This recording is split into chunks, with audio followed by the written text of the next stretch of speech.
Un avertissement sévère de l'économiste en chef du Fonds monétaire international. L'économie mondiale connaît un ralentissement synchronisé et nous rétrogradons une nouvelle fois la croissance pour 2019 à 3%, son rythme le plus lent depuis la crise financière mondiale.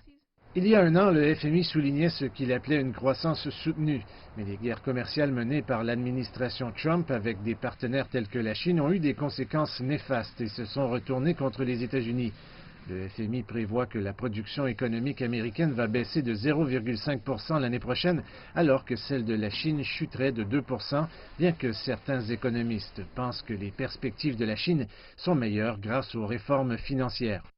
Les décideurs doivent lever les barrières commerciales mises en place par des accords durables, lutter contre les tensions géopolitiques et réduire l'incertitude des politiques nationales.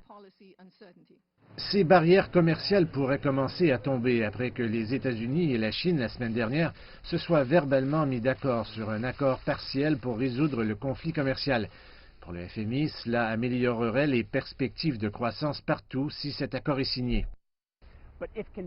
Mais si la situation se détériorait, le FMI estime qu'une réponse mondiale coordonnée serait nécessaire, le type de stimulus convenu suite à la crise financière de 2008.